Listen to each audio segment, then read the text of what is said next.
Salam sejahtera bagi kita sekalian, Bapak Ibu Saudara-saudari yang kasih dalam Tuhan. Syukur kepada Tuhan kita boleh bertemu kembali di dalam program Renungan Harian Toraya pada edisi Sabtu 13 Juni 2020. Mari kita mempersiapkan bacaan kita dari Markus pasal 7 ayat 1 sampai ayat 22. Firman Tuhan dari Markus pasal 7 ayat 1 sampai ayat 22, tetapi sebelum itu mari kita satu di dalam doa. Kita berdoa. Syukur kepadamu ya Allah yang Maha Kasih, di mana kami boleh bertemu kembali dalam program Renungan Harian Toraya pada hari ini, pada saat ini. Kami selalu merindukan firman Tuhan yang akan menjadi penuntun di dalam jalan kehidupan kami, di dalam segala yang kami alami dalam kehidupan ini, pun juga ya Tuhan di dalam situasi dunia yang saat ini yang Kau tahu keberadaannya ya Tuhan. Kami berdoa biarlah firman Tuhan yang akan selalu menerangi langkah hidup setiap orang percaya. Dan kami akan membaca, mendengarkan, dan merefleksikan firman Tuhan.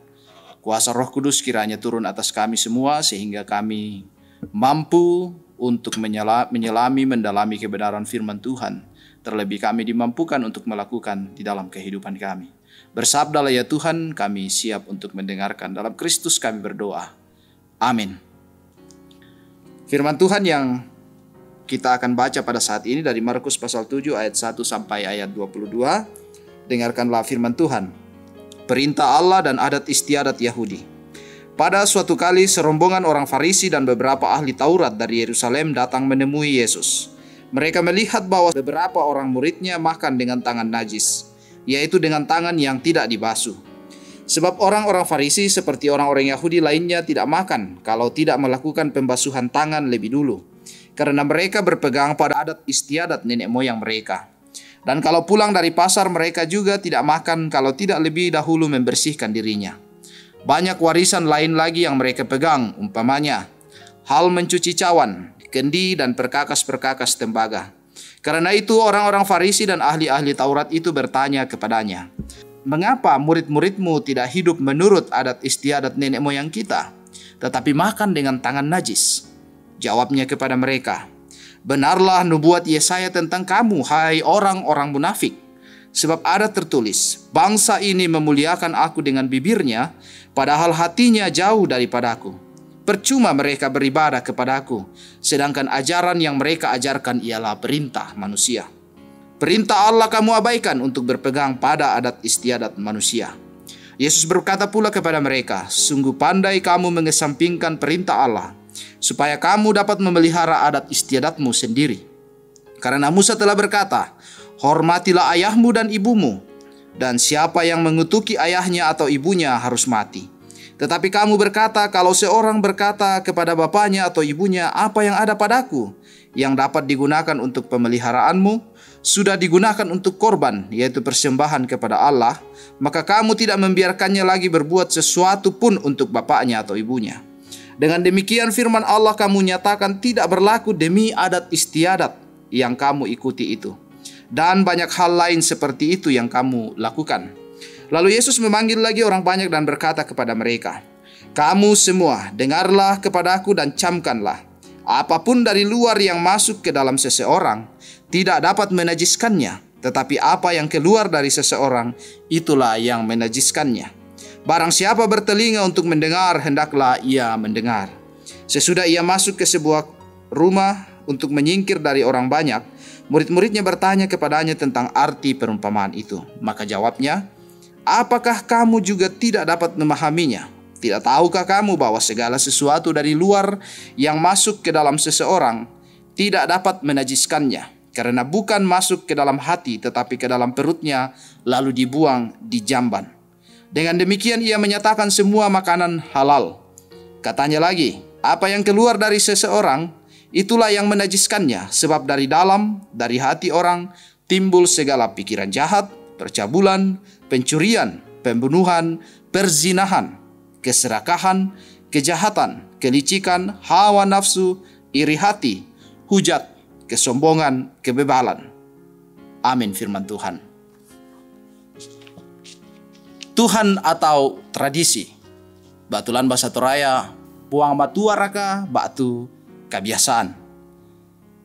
Ada kelompok masyarakat atau agama tertentu yang berpikir bahwa dengan menjauhkan diri dari makanan atau benda tertentu, maka mereka akan menjadi tidak najis. Sampai sekarang pun masih ada orang yang berpegang pada tradisi atau adat istiadat seperti itu. Tradisi najis dan tidak najis ini sangat kuat dianut oleh orang Farisi dan juga oleh ahli Taurat. Mereka tidak menerima murid Yesus makan dengan tidak cuci tangan terlebih dahulu. Kita bisa lihat tadi dalam ayat 1 sampai ayat 5. Menurut Yesus, adalah sebuah kemunafikan ketika seseorang terlihat beribadah kepada Allah, tetapi memegang dan hanya melakukan ajaran manusia. Itu ayat 6 sampai ayat 8. Terbukti juga dengan pengajaran mereka yang mengatakan bahwa seseorang boleh mengabaikan pemeliharaan orang tua mereka dengan dalih uangnya sudah dipersembahkan kepada Allah. Selanjutnya Yesus menjelaskan tentang najis yang sebenarnya. Apa itu najis sebenarnya? Bahwa bukan soal makanan atau soal apa yang masuk ke dalam tubuh yang menajiskan seseorang, tetapi apa yang keluar dari hati melalui perkataan dan tindakan yang tidak benar. Itulah yang menajiskan seseorang. Itu dilihat tadi dalam ayat 14 sampai ayat 22. Seseorang bisa terlihat benar dari luar, ya, tetapi hatinya belum tentu mengasihi Tuhan.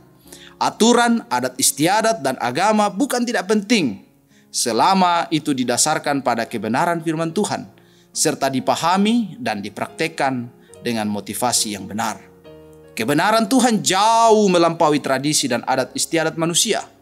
Tuhan ingin hati kita mendekat kepadanya, supaya hati kita terus terisi dengan hal-hal yang mengutamakan Tuhan.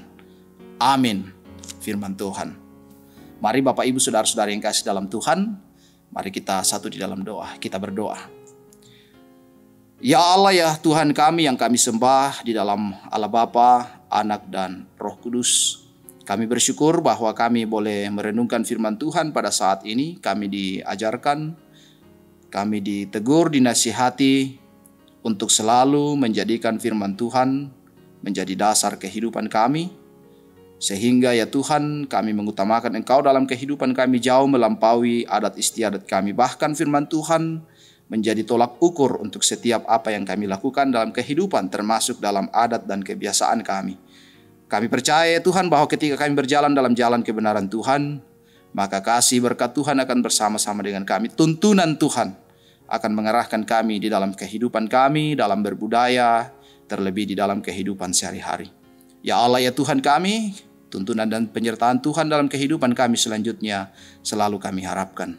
Kami berdoa di dalam Kristus Yesus, Tuhan dan Juru Selamat kami yang hidup. Amin.